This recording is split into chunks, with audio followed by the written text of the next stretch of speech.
लेकिन ये मणि का जो फल है ना, वो फल रोजाना हमारे महलों में भेज दिया करो। अब मणि का फल क्या था? वो मणि नित्य प्रतिदिन 8 बार ना सोना रोज पैदा करती थी वो मणि। अब उस सोने को रोजाना और भगवान के महलों में भेज दिया करते थे, और मणि स्वयं के पास में सतराजी जी ने रखी। मेरे भाई बहन, भगवान श्री कृष्ण के 3 विवाह संपन्न हुए। चौथा विवाह भगवान का कालिंदी के साथ में संपन्न हुआ।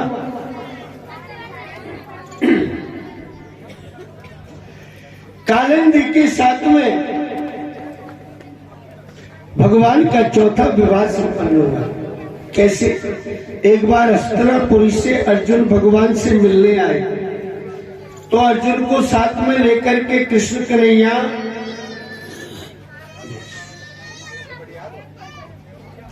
अर्जुन को साथ में लेकर के समुद्र की तीर में भ्रमण कर रहे भगवान श्री कृष्णचंद्र।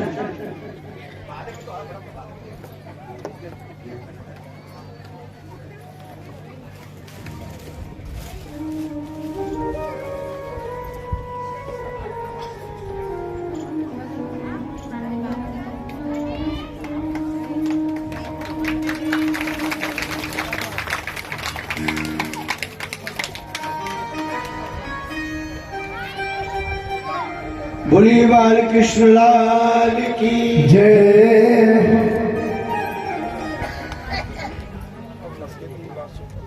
गुरु जी 1 मिनट जाएंगे ना।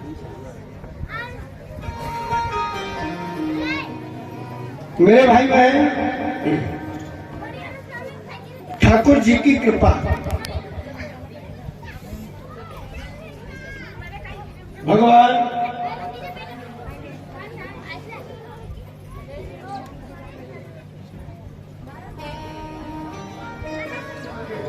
ओनक झांकी हो।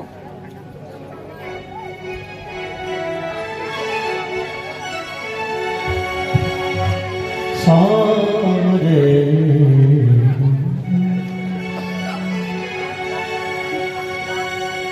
जिधर तुम छुपे हो उधर देखना है, कन्हैया तुम्हें एक नजर देखना है, कन्हैया एक नजर देखना है, सवरिया तुम्हें एक नजर देखना है, सवरिया तुम्हें एक नजर देखना है। जिधर तुम छुपे हो, जिधर तुम छुपे हो उधर देखना है, कन्हैया तुम्हें एक नजर देखना है, कन्हैया तुम्हें एक नजर देखना है।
भगवान श्री कृष्ण के साथ अर्जुन समुद्र के किनारे भ्रमण कर रहे हैं।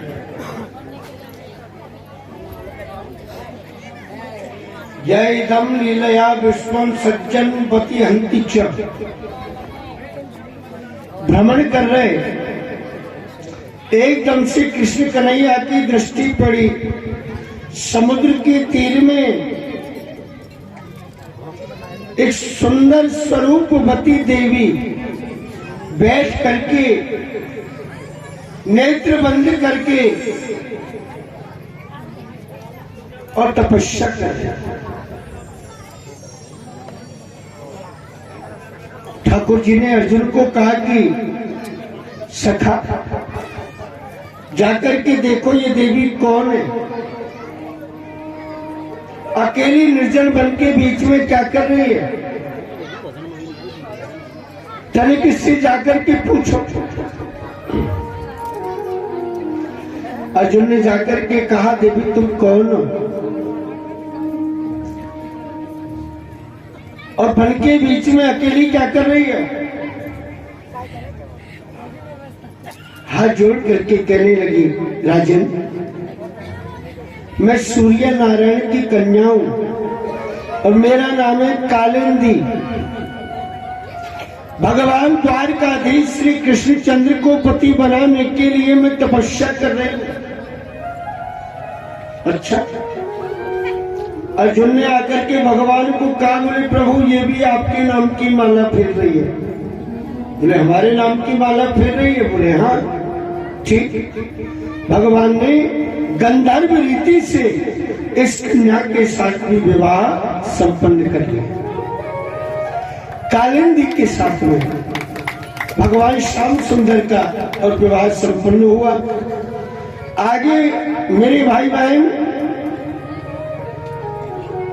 लक्ष्मणा नाम की राजकुमारी का स्वयंवर किया गया। उसको भगवान स्वयंवर में से जीत करके लाए।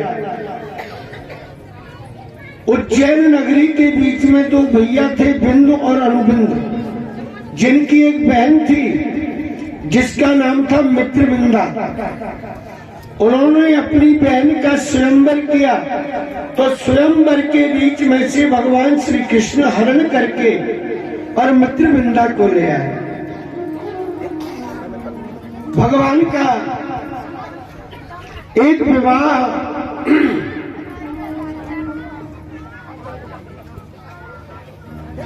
कौशल देश के जो राजा थे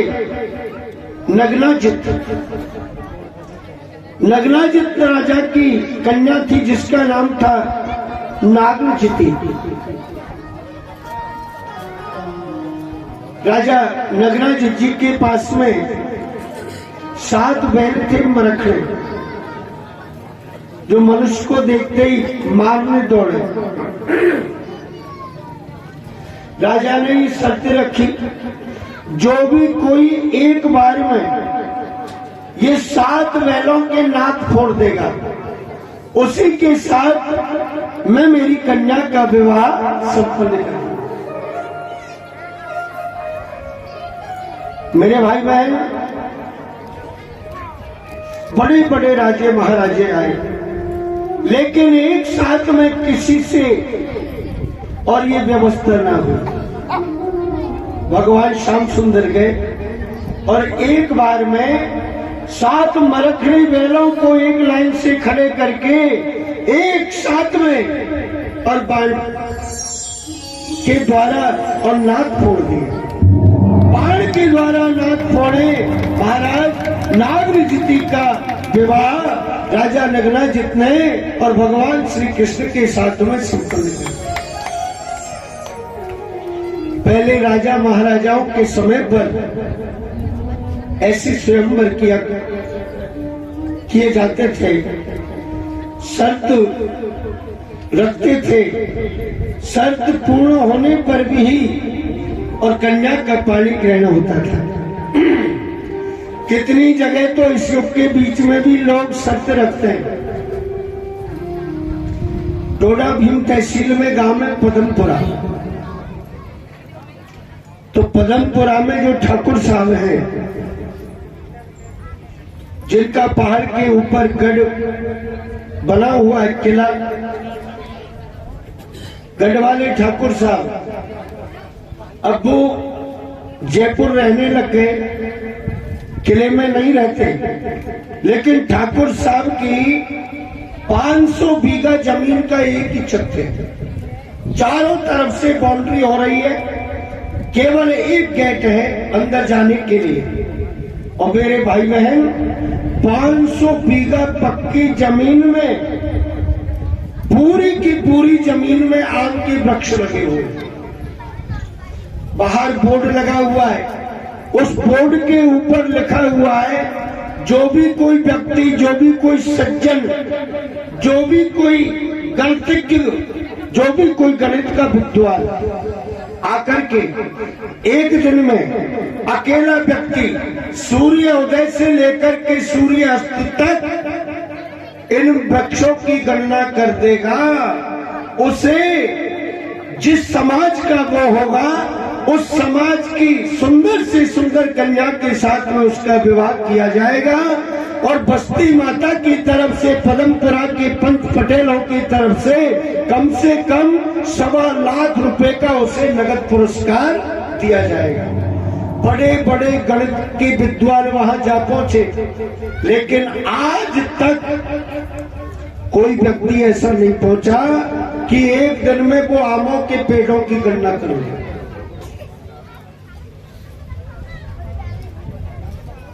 तो मेरे भाई बहन,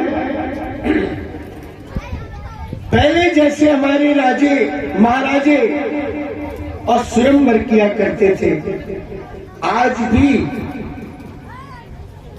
हमारे क्षत्रिय कुलों में, राजपूत समाज में उन्हीं राजे महाराजाओं का अंश आज भी मौजूद है। तभी तो ऐसी बड़ी बड़ी और शर्त रखी जाती है। मेरे भाई बहन, ठाकुर जी की कृपा, भगवान के 7 विवाह संपन्न हुए। 8वां विवाह भगवान का भद्रा के साथ में संपन्न हुआ। अब ये 8 विवाह संपन्न हो गए भगवान के। प्रथम विवाह रुक्मिणी जी के साथ,